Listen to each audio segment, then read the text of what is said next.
தென்னாட்டுடைய சிவனே போற்றி, என் நாட்டவர்க்கும் இறைவா போற்றி.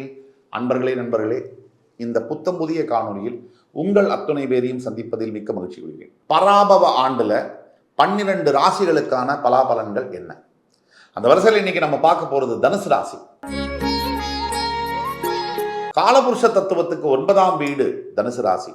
இங்க மூலம், பூராடம், உத்திராடம் இந்த 3 நட்சத்திரங்கள் இருக்கு. தனுசு ராசி நேயர்களை போய் கேட்டீங்கன்னா பக்கம் பக்கமா சோக கதையை பேசுவாங்க. உண்மையிலேயே சொல்ல போனா இருக்கிறதுலேயே சொகுசானவங்க தனுசு ராசி நேயர்கள் தான். இதை ஒத்துக்க மாட்டாங்க, நம்ம சொல்றத அக்செப்ட் பண்ணிக்க மாட்டாங்க. ஆனா தனுசு ராசி நேயர்களுக்கு பணம் சம்பந்தப்பட்ட பிரச்சனைகள் ரொம்ப குறைவா இருக்கு.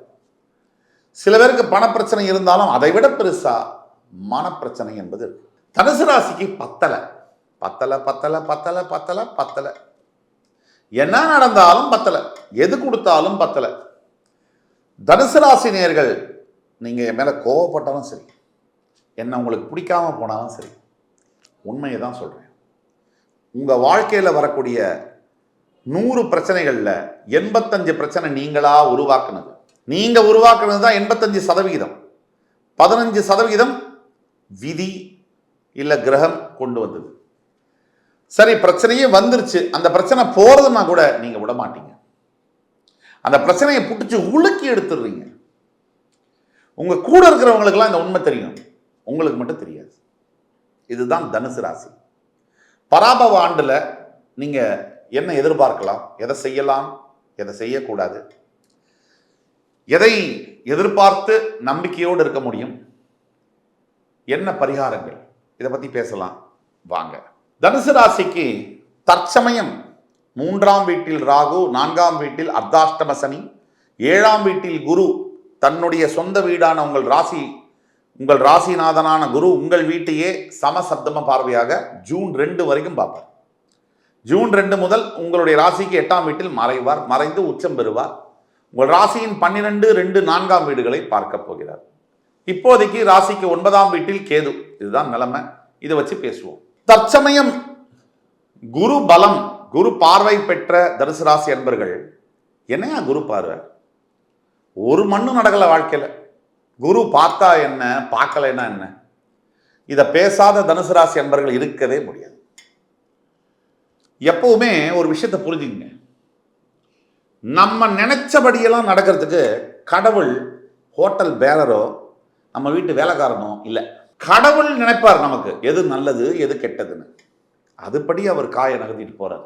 இன்றைக்கு உங்களுக்கு கெடுதல்னு நீங்க நினைச்சது தான் உங்களுக்கு மிகப்பெரிய நல்லதா இருக்கலாம், நீங்க இழக்கலாம். நாளைக்கு உங்களுக்கு மிகப்பெரிய நல்லதுன்னு நினைக்கிற ஒன்றும் பெரிய கெடுதலா இருக்கலாம். இதை தெரிஞ்சுக்க எப்படி முடியும் அப்படின்னா, நிதானம், தெய்வ பக்தி அண்டு நம்பிக்கை. உங்களை சுத்தி இருக்கிறவங்க தனுசு ராசியை பொறுத்த வரைக்கும் வாழ்க்கையில பெரிய பிரச்சனை, அழிவுக்கு காரணமாக இருக்கக்கூடியது தனுசு ராசியை சுத்தி இருக்கிறவங்க என்ன சொல்றாங்களோ அதை மட்டும்தான் காதல வாங்குவாங்க. குறிப்பா நண்பர்கள் உங்களுடைய மனசை கலைக்கிறதும், குறிப்பா சொந்தக்காரர்கள், உறவினர்கள், அவங்க இதை சொல்றாங்க, இவங்க இதை சொல்றாங்க, அது அப்படி வானத்துல பறக்கிற ஒரு ராசி தனுசு ராசி. இந்த தனுசு ராசிக்கு இயல்புல நல்ல குணங்கள் உண்டு. ஆனா அதை வெளிப்படுத்துற வகை இருக்கு பார்த்தீங்களா, அங்கேதான் பிரச்சனை வரும். உங்களுக்கு உள்ள ஒரு அகம்பாவம் இருக்கும், சப்கான்சியஸ் மைண்ட்ல. அந்த அகம்பாவம் சட்டுன்னு வெளியே வரும், அது அடுத்தவர்களையும் காயப்படுத்தும். அப்ப நல்லவர்களை தொலைத்து விட்டு மறுபடி அது இல்லை, வாழ்க்கையில் இது இல்லைன்னு புலம்பக்கூடிய நிலைமை பார்க்கிறோம். தனுசு ராசிக்கு முக்கியமா குரு பார்வை முடிந்த பிறகு ஜூன் 2லேருந்து சில மாற்றங்கள் நடக்கும். நல்ல தூக்கம், பணவரவு, அதே மாதிரி அர்த்தாஷ்டம சனியுடைய தாக்கத்திலிருந்து விடுதலை, ஆரோக்கிய பிரச்சனைகள் மாறுவது, அம்மாவுடைய ஆரோக்கியம் நல்லபடியாகிறது, இதெல்லாம் ஜூன் 2க்கு பிறகு எதிர்பார்க்கலாம். இந்த 3ஆம் வீட்டில் இருக்கக்கூடிய ராகுவினால் முயற்சி பண்ணுவீங்க, தவறான முயற்சியை பண்ணுவீங்க. நேர்மையான முயற்சி அல்ல, எல்லாமே இல்லீகல் முயற்சிகள். அதை பண்ணலாமா, இதை செய்யலாமா, இங்கே போய் சொல்லலாமா, இதை பண்ணலாமா, இதையெல்லாம் தவிர்க்க வேண்டும். இதெல்லாம் பேக் ஃபயர் ஆகும் ஒரு ஸ்டேஜில். ஏன்னா உண்மைக்கு ஒரு சக்தி இருக்கு. இன்னைக்கு இல்லைன்னா, ஒரு வருஷம் கழிச்சு இல்லைன்னா, என்னைக்கோ ஒரு நாள் உண்மை வெளியில வந்தே ஆகும். அன்னைக்கு உங்கள் மனசு பாடாப்படுது. இதுதான் நடந்துட்டு இருக்குது, நடந்தது, இனிமேல் அது நடக்காமல் மாற்றிக்கக்கூடியது உங்கள் கையில் இருக்குது. உங்கள் 7ஆம் வீட்டில் குருவும் 4ஆம் வீட்டில் புதன் ஏப்ரல் 17ஆம் தேதி அதை பரிவர்த்தனை யோகமாக அமையக்கூடிய இந்த காலகட்டத்தில் குடும்பத்தில் பிரச்சனைகள் வரக்கூடிய யோகமும் உண்டு, தகராறுகளும் உண்டு. பிரிந்திருக்கக்கூடிய தம்பதிகள், கணவனை பிரிந்திருக்கக்கூடிய மனைவிகள், மனைவியை பிரிந்திருக்கக்கூடிய கணவன்மார்கள் சிந்தித்து செயல்பட வேண்டும். யார் யாரோ வாழ்க்கையில் வராங்க, யார் யாரோ போகிறாங்க. அந்த வாழ்க்கையில் அவங்க சொல்கிறது, அவங்க பேசுறது நன்கு அறிமுகமானவர்களை தவிர, பெற்ற தாய் தந்தையை தவிர வேற 3வது மனிதர்களுக்கு இடம் கொடுக்கிறது தவிர்க்கணும். ஏப்ரல் 11ஆம் தேதிக்கு பிறகு உங்களுக்கு நல்ல யோகங்கள் வரக்கூடிய காலகட்டங்கள். அதே மாதிரி ஜூன் 2க்கு பிறகு அமோகமாக வாழ்க்கைகள் மாறும். உங்களுடைய ஜாப் ஆப்பர்ச்சுனிட்டிஸ்லாம் நல்லா வரும். ப்ரமோஷன், ஜாப் சேஞ்ச் எல்லாம் நிறையா பண்ண முடியும். அதே மாதிரி ஃபைனான்ஸ் இன்கம் நல்ல வரக்கூடிய வாய்ப்புகளும் உண்டு. இந்த ஸ்மார்ட் ஸ்பெண்டிங் அப்படின்னு ஒரு டெர்மினாலஜி இருக்குது. பணம் வர்றது ஓகே, கண்ட இடத்துல கண்டவங்களை நம்பி லட்சக்கணக்கில் ஏமாறுறதுங்கிறத தவிர்க்கணும். ஏப்ரல் 14க்கு பிறகு நல்ல காலகட்டங்கள் இருக்குது. ஆனால் ஜூன் 2க்கு பிறகு இன்னுமே நல்லா இருக்குது. குடும்ப வாழ்க்கையை பார்த்தீங்கன்னு சொன்னால் பெரிய அளவில் பிரச்சனைகள் இல்லைனாலும் தொடர்ந்து ரெஸ்ட்லெஸ்ஸாக இருக்குது மைண்டு. எதையோ தொலைச்ச மாதிரி. அதாவது கையில் இருந்த ஒன்றை இழந்துட்டு அதையே நினச்சி தவிர்க்கக்கூடிய விஷயங்கள் பல மனிதர்கள் செய்யக்கூடியது உங்களுக்கு அது அதிகமாக இருக்குது. எப்போவுமே known devil is better than an unknown angel அப்படின்னு ஆங்கிலத்தில் ஒரு வாசகம் உண்டு. அது தனுசுக்கு பொருந்தும். கையில் இருக்கிற அப்பா அம்மாவை விட்டுருவீங்க, கையில் இருக்கிற கணவனை விட்டுருவீங்க, கையில் இருக்கிற மனைவியை விட்டுருவீங்க, அக்கா தங்க அண்ணா தம்பியை விட்டுருவீங்க. எதையோ பறக்கிறத பிடிக்க போய் கடைசியில் லைஃப் கேள்விக்குறியாக பார்க்குறோம்.